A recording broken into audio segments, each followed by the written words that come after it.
Assalamu alaikum and welcome back to my channel. My name is Almir. Today we are talking about how Islamic finance works.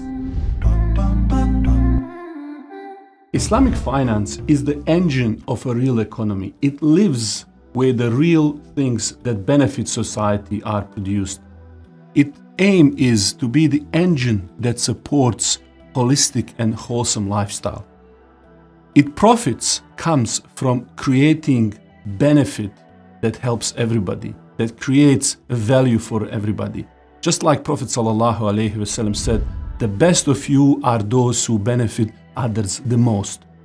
So let me tell you a little bit how most basic transaction in economy works, and then we can compare Islamic finance with the conventional and look at some of the modes of Islamic finance, which is today $4 trillion industry. So when it comes to the most simple transaction, and you have two people who are trying to exchange something in a contract of, let's say, sale, you have somebody usually with money and somebody with some kind of an asset. So this person wants to buy a house. Now, what would normally happen is after offer and acceptance, this person would sell the house, pass ownership for some money. Now, first thing to notice here is that house is linked with the real economy. And in this transaction, when you have sale of house for the money, what you are doing is you are linking your profit with the real economic activity. And in real economy, the profit is generated by creating wealth, whether it's through manufacturing, agriculture, industry, or building something, service or a product that helps people live their life in a better way. And so this normal way of doing business, where profit comes by being linked to the real economic activities, is pretty much the essence of what Islam wants to see when it comes to commercial transactions and profiting. Now let's see how things work in a conventional space. So as we said from before, when you look at a normal everyday transaction, you would have two parties exchanging two things: money for some kind of an asset. In this case, we have monetary asset being exchanged for a house, which is non-monetary asset. And as we said before, this asset is linked with your real economy, where things are produced, where they live, and so on. Now, what would happen if we change one thing in this equation and we took this asset and replace it with something else? So we simply have a different transaction where we have money being exchanged for more money. And this is how most of our economic system work in terms of the financing industry. When you have a loan, they will give you money for some more money later on. Now, what happens with the links with the real world when money starts circulating? Well, what happens with this situation is that when money goes around, it creates more money. All right. So we have a situation where money grows. We have a situation where the economy became more financialized. As economy gets more financialized and there is no asset that is being directly traded, what's happened is that we start cutting the links with this economy. And with links being cut with the real economic activities, we come in situation where money starts giving birth. As money starts giving birth, this creates new economy. Money growing exponentially, debt is growing exponentially. What starts now happening is that this gives birth to entire different economy. That economy looks something like this. That economy is now symbolizing red color, symbolizing growth of debt, speculative, leveraged finance, compounded interest, debt, whether it's government, corporate, and households. And that keeps growing and growing and growing. Now you might think about how big is this debt? How big is this financialized economy? And when we compare it to our previously here, a green or real economy. Well, you would be surprised that when you look at it,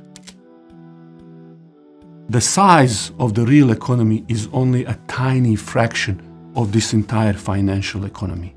So I don't know about you, but when I was kid, whenever we would buy something, we would get this little bubble wrap, and these balloons remind me of this financial economy, because the situation that you have is exactly this.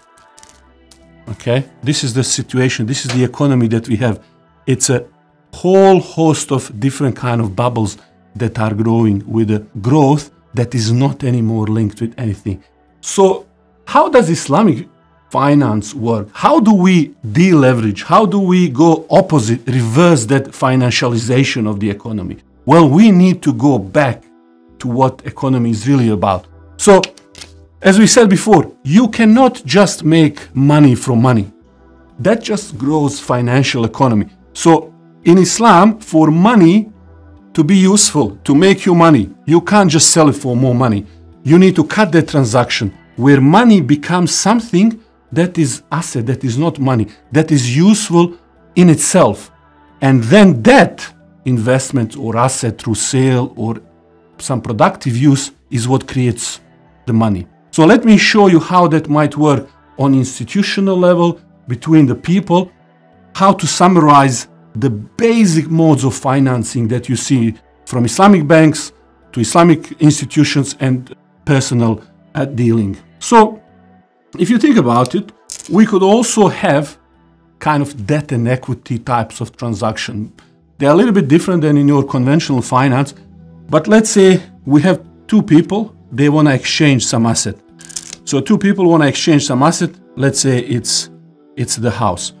So here the transaction would be like this, and person can buy this house on the spot in cash, immediately pay, or Islam allows also that they pay in deferred payment basis. Now, often you would see that if these people go to the bank, if the bank was one of the partners and they are buying this, they could, for example, purchase the house and sell it or lease it to the customer. Now, this would be one of the modes of financing that in Islamic finance we might refer as either murabaha or ijara. These are the sale or lease-based transactions, or they might be, if it involves some other commodities, forward contract like salam, for instance, where we are paying now to get things later on. But it doesn't have to be a bank.